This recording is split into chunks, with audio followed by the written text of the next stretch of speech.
La Mauritanie, en arabe, en forme longue la République islamique de Mauritanie, en arabe, est un État d'Afrique du Nord-Ouest.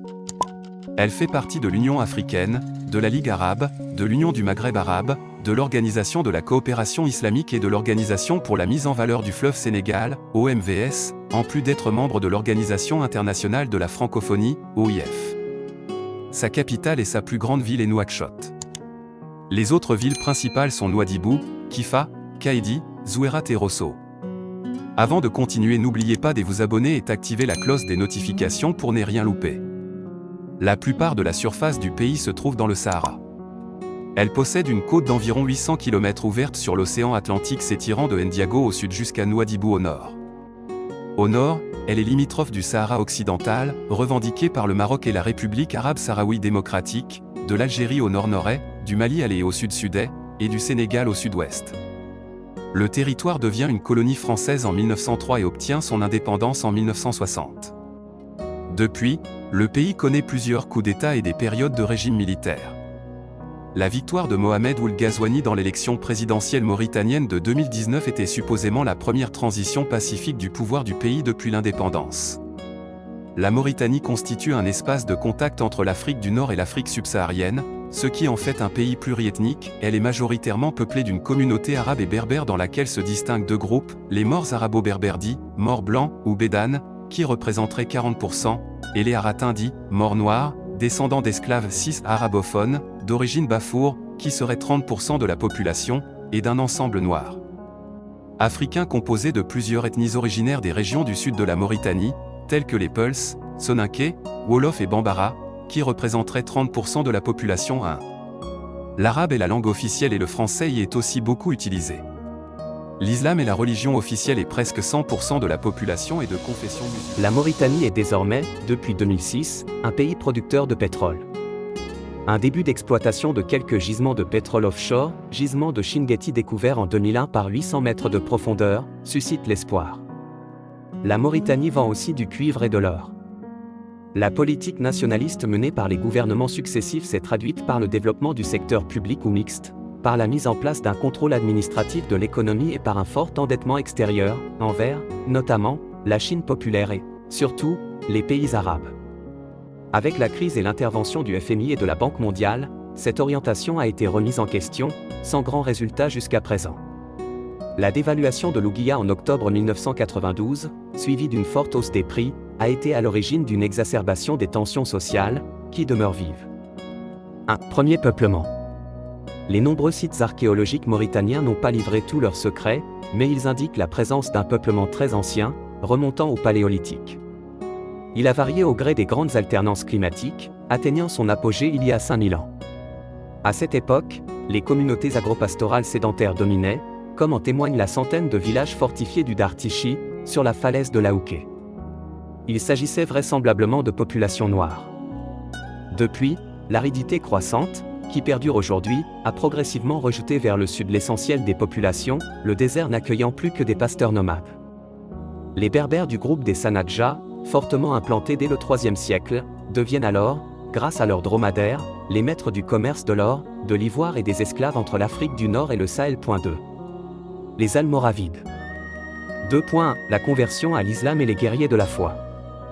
Au milieu du XIe siècle, deux des tribus berbères Sanadja qui nomadisent entre Sénégal et Maroc se donnent pour chef religieux Abd Allah ibn Yassine, 1059.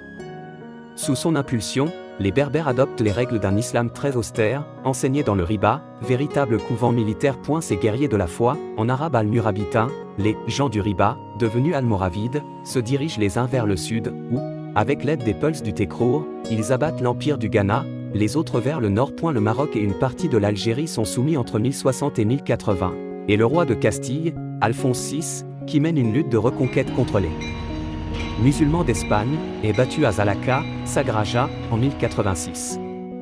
Cette épopée est aussi brillante qu'éphémère, le trop vaste empire, miné par les ambitions des émirs locaux, s'effondre en 1087 au sud et en 1147 au nord. Mais elle marque durablement la Mauritanie, généralisant le rite malékite, et demeure dans les esprits comme une période glorieuse. Vers l'indépendance. En 1946, la Mauritanie devient territoire d'outre-mer, puis, grâce à la loi des Fers, 1956, accède à l'autonomie interne. Toutefois, le nombre de cadres en mesure de conduire les affaires du pays est extrêmement réduit et la vie politique peu active. Mokhtar Ould Daddah, un jeune avocat moderniste, et sa formation, le Parti du regroupement mauritanien, PRM, gagne haut la main les élections législatives de 1959. Mokhtar Ould Daddah devient le premier président de la jeune République islamique, dont l'indépendance est proclamée le 28 novembre 1960. Le Maroc, qui revendique le territoire au nom de l'unité jadis réalisée par les Almoravides, mais qui est surtout intéressé par les richesses minières du pays, fer et cuivre, s'y était opposé. Il avait même officieusement soutenu l'armée de libération du Sahara marocain qui avait envahi en 1958 le Sahara espagnol et le nord de la Mauritanie. L'opération militaire, Écouvillon, montée conjointement par la France, alors en pleine guerre d'Algérie, et l'Espagne, avait rapidement mis fin aux velléités marocaines. Pour en savoir plus, voir l'article Sahara occidental. 5. Mokhtar Ould Daddah et la recherche de l'unité. Aux yeux de tous les observateurs, l'indépendance est un véritable pari, le pays paraît peu homogène, l'État est faible et dépendant des recettes minières, donc des intérêts étrangers. Pour y faire face, Mokhtar Ould Daddah met en place, 1961, une constitution de type présidentiel, déplace la capitale de Saint-Louis à Nouakchott, 1962, et transforme le PRM en parti du peuple mauritanien, PPM, qui englobe toutes les formations existantes. En 1965, le PPM est institutionnalisé parti unique. Le pays connaît une première épreuve en 1966, des incidents violents opposent arabo-berbères et noirs de la vallée du Sénégal. L'habileté modératrice manifestée par le président, si elle permet d'éviter le pire, ne résout pas définitivement la question linguistique, relancée notamment en 1968 par la décision de faire de l'arabe la seconde langue officielle du pays, conjointement avec le français. En contrepartie, le wolof, le soninké et le pulaar, langues africaines, sont déclarées langues nationales. La fin des années 1960 et le début de la décennie suivante sont marqués par l'agitation sociale, mouvements étudiants, grèves, et par la montée d'une contestation nationaliste de gauche. Des partis clandestins sont créés. Mokhtar Ould Daddah infléchit alors nettement sa politique dans le sens d'une radicalisation. La Mauritanie crée sa propre monnaie, le Ouguiya, 1972, quitte la zone franc, dénonce les accords de coopération passés avec la France, 1973, et surtout, nationalise la Miferma, société chargée de l'exploitation des mines de fer dont le capital était principalement français, 1974. Pour continuer l'histoire, si vous êtes nouveau sur la chaîne, n'oubliez pas de vous abonner et activer la cloche des notifications pour ne rien manquer.